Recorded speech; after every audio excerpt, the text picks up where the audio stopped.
ఏలూరు జిల్లా ప్రముఖ పుణ్యక్షేత్రం ద్వారకా తిరుమలలో స్వామి దర్శనానికి వచ్చిన భక్తుల సౌకర్యాలను ఆలయ ఈవో వేండ్ర త్రినాథరావు దగ్గరుండి పరిశీలించారు.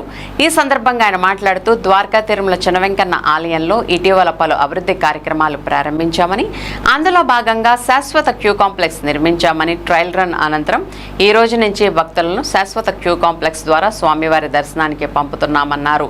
గతంలో తాత్కాలిక క్యూ కాంప్లెక్స్ ద్వారా సుమారు 3,000 మంది భక్తులు దర్శనం చేసుకునేవారని, ప్రస్తుత శాశ్వత క్యూ కాంప్లెక్స్ ద్వారా సుమారు 4,500 మంది భక్తులు దర్శనం చేసుకుంటున్నారన్నారు. శాశ్వత క్యూ కాంప్లెక్స్ లో భక్తులకు త్రాగునీటి సౌకర్యం ఏర్పాటు చేశామని, భక్తులకు ఏదైనా అత్యవసరం ఏర్పడితే ఎమర్జెన్సీ ద్వారాలు కూడా ఉన్నాయని, స్వామివారి దర్శనం అనంతరం భక్తులకు అందుబాటులో తీర్థ ప్రసాదాలు ఉంచామని, భక్తులు అన్నదాన వితరణ, శివాలయం సందర్శన, గోశాల సందర్శన చేస్తున్నారని చెప్పారు.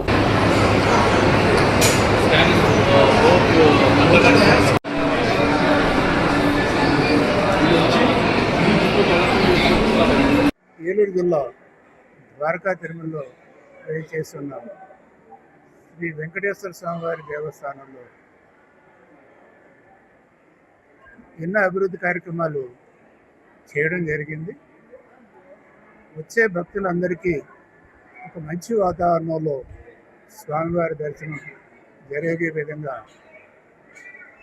నూతనంగా నిర్మాణం చేసి గౌరవ మంత్రివర్యులతో వారం రోజుల క్రితం ఓపెన్ చేసిన క్యూ కాంప్లెక్స్ ఈరోజు అంటే 2-3 ట్రయల్స్ రన్ చేసుకున్న తర్వాత ఈరోజు భక్తులకి ఆ క్యూ కాంప్లెక్స్ ద్వారా దర్శనం అనేది ఏర్పాటు చేయడం జరిగిందండి. గతంలో మనం టెంపరీ క్యూ కాంప్లెక్స్ అనేది ఏర్పాటు చేసుకోవడం జరిగింది. అది 3,000 మంది కూర్చునే విధంగా మనం క్యూ కాంప్లెక్స్ ఏర్పాటు చేసుకుని దర్శనాలు చేయించేవాళ్ళం. దాన్ని పర్మనెంట్ క్యూ కాంప్లెక్స్ నిర్మాణం చేయడం జరిగింది. అలాగే ఇప్పుడు మనకు రైట్ సైడ్ కనపడుతున్న టెంపరీ క్యూ లైన్ కూడా ఏర్పాటు చేయడం జరిగింది.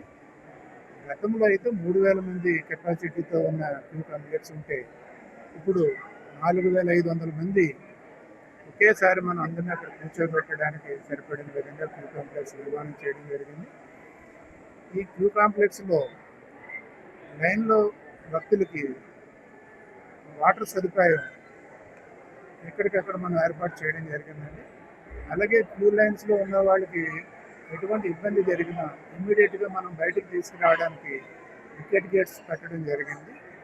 అలాగే పర్మనెంట్ క్యూ లైన్లో మనం అది ఫాలో అవుతూ మేము ఏర్పాటు చేసిన క్యూ లైన్ ద్వారా వచ్చినట్టయితే వాళ్ళకి ఎటువంటి ఇబ్బంది లేకోకుండా స్వామివారి దర్శనం తదనంతరం ఉచిత ప్రసాదం, అలాగే బయటకు వచ్చిన తర్వాత వాళ్ళు షాపింగ్ చేసుకోవడానికి కానీ, అక్కడ మనం దేవస్థానం ద్వారా విక్రయించే లడ్డూ ప్రసాదం, చక్కెర పొంగలి, పులిహార కౌంటర్స్ కూడా సఫిషియెంట్గా ఏర్పాటు చేస్తున్నాం. కాబట్టి దేవస్థానం వారి సూచనలు పాటించవలసిందిగా ఈ సందర్భంగా భక్తులందరినీ కోరడం జరుగుతుంది.